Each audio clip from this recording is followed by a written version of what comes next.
What's going on, everybody? This is Afro Think Tank. So Tariq Nasheed hit me with a copyright strike on one of my videos I made probably like a month ago. So there's a new trend where people who can't defend their positions, people who can't defend their own arguments, people who can't defend their rhetoric, what they do now is they're utilizing the YouTube's copyright strike mechanisms in order to silence those who challenge them. So first, I had Kirby in Romania, right? He tried to use this tactic. Now, I guess Tariq Nasheed maybe saw my video, or maybe it ran across his timeline. He's like, oh, this mofo talking about me. Now, keep in mind, there's thousands and thousands, well, at this point, there's probably thousands of people on social media talking about Tariq Nasheed. So I guess he's going around striking the most damning evidence that he's a hypocrite, that he's a charlatan, that he's an agent of white supremacy, right? And the thing is, there's a thing called fair use, right? But the problem is what YouTube does, because it doesn't get involved, fair use, when you start talking about copyright, it really becomes a legal issue, right? So because of YouTube being a distributor platform, it kind of like doesn't want to really get involved in that because it will be getting sued left and right on behalf of the creators, right? So people who like Tariq Nasheed, like Kirby Live in Romania, people like what's the East Egg, you know, the black East Egg conservative Coonarian, Anton Daniels, right? And you got your Phil Scotts. I heard Phil Scott does it too. All your charlatan grifters, when they start to get found out, when they see there's somebody coming over the horizon that's telling the truth and that's growing, they start to get scared and they use every mechanism, especially the mechanisms that the white power structure uses in order to silence the people that will put them out on Front Street.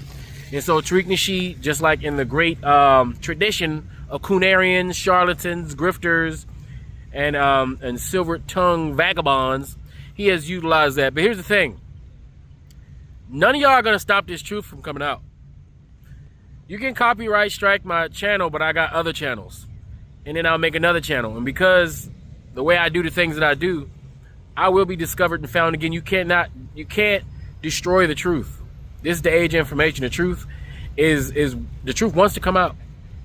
All right? And the truth is gonna see through all the cracks of lies and hypocrisy that people like Tariq Nasheed, people like, I think Umar Johnson probably does the same shit.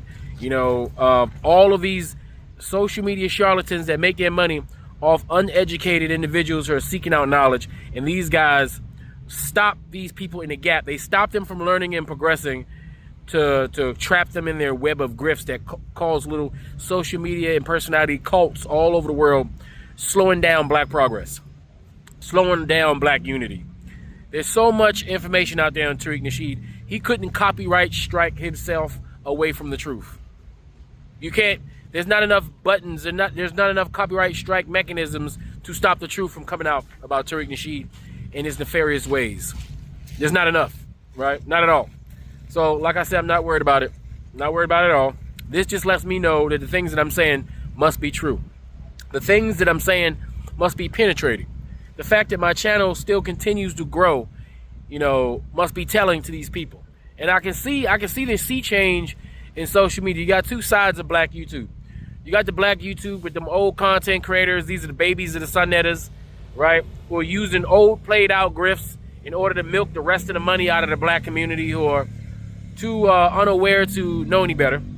Then you got the new and emerging new media, which is people like myself, people like Neferkar Dessalini, people like Javin, right? People like Kemiverse, right? You got new content creators that know how to use the truth and use entertainment and entwine with the truth and won't compromise their morals in order to get clicks.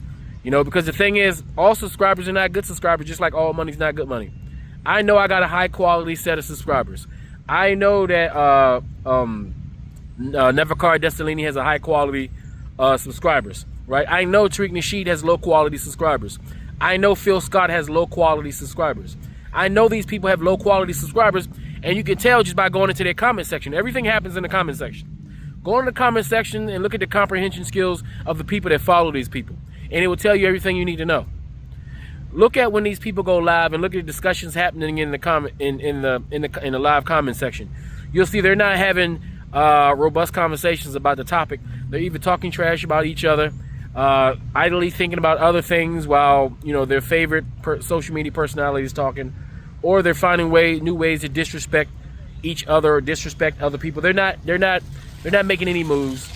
They're not showing any progress. Right? All they're doing is delineating into absolutely nothingness. Delineating into a obscure, embarrassing subculture of delusional, uneducated, self-hating black African Americans.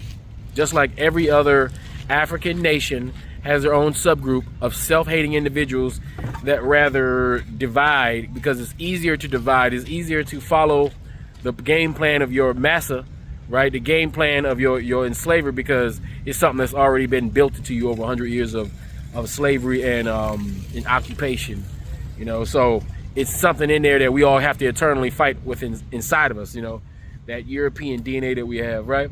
But we're always gonna, every era, we always have individuals like FBAs and ADOS and all these other little fringe group that want to be everything but who they are.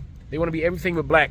They want to be everything but righteous. They want to be everything but African. They want to be anything, anybody, anything but who they really are, because at the end of the day, they're not really proud of themselves. When they say black power, they don't really mean it. They don't understand what it means to say black power. They don't understand how much power it has when you call yourself an African, when you know who you are 100%, despite the propaganda that's been thrown at you. You know, so, yep, that's the new tactic of all the grifters. So everybody watch out when it comes to their content, because here's the thing. Actually, there was a court case where somebody was doing this, you know, because we see all the grifters doing it. I'm not the only one making videos about it. Everybody's talking about it, right? Because people are misusing this copyright situation on YouTube. Now that YouTube, there was a case where somebody tried to do exactly that. They tried to take it to court, and I don't know if it went to Supreme Court or one of these municipal courts. But either way, it was a big court, a high court. This was a decision to where somebody who was trying to do the same thing, they were trying to maliciously attack someone utilizing copyright strikes, and the courts denied them, you know, because they were using YouTube. The courts denied them, right? Because YouTube is afraid of liability, you know, and that's the reason why they strike people's channel down, and they automatically do that after 3 copyright strikes, even if it hasn't been proven, right? But now I'm hoping and that other content creators and real journalists, because this really affects real journalists that's trying to use available information to disseminate the truth to the masses, right?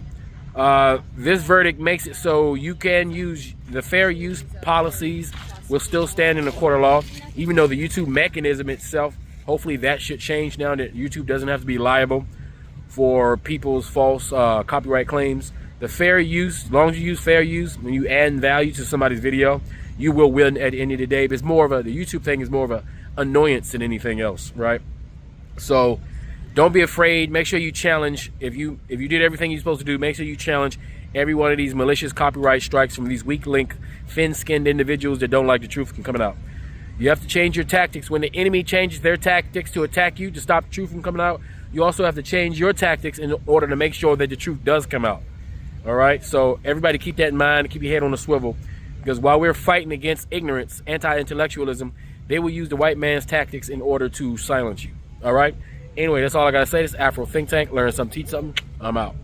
On March 25, 2026, the Supreme Court unanimously ruled that Cox Communication is not liable for contributory copyright infringement. This is a case about an ISP, but its most important consequences are for you and YouTube. To understand why this matters, you have to understand what the current system does to real people.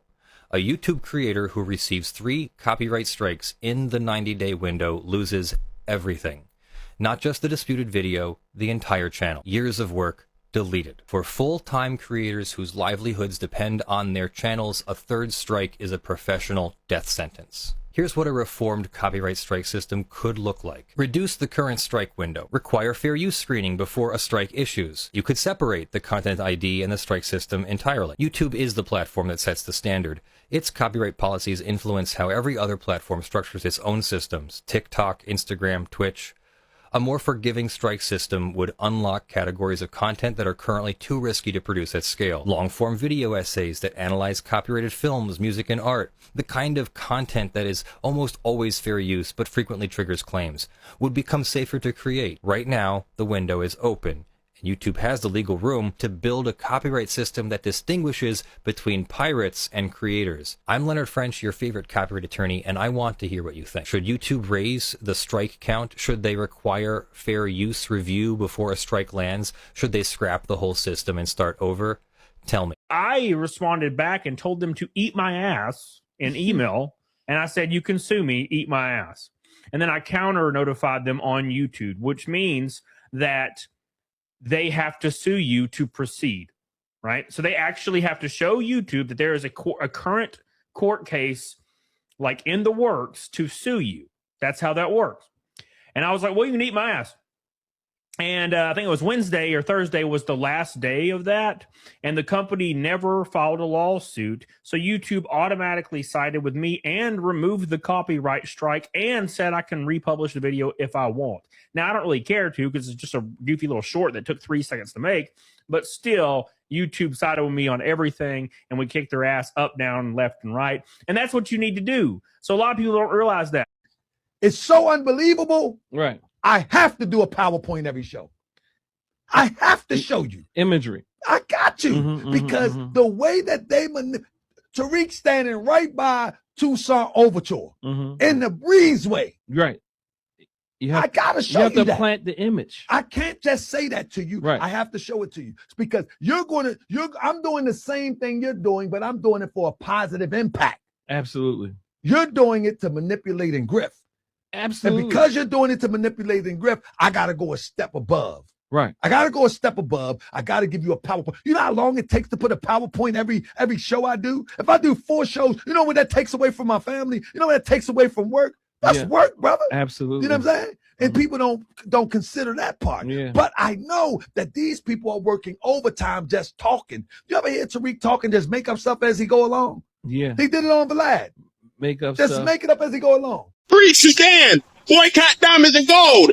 Free Sudan! Boycott diamonds and gold! We most definitely cannot forget about the people of Sudan! Thanks for watching Afro Think Tank. Don't forget to like, share, and subscribe. And follow me on Substack and Patreon for more content. Remember, it's Pan-Africanism or nothing.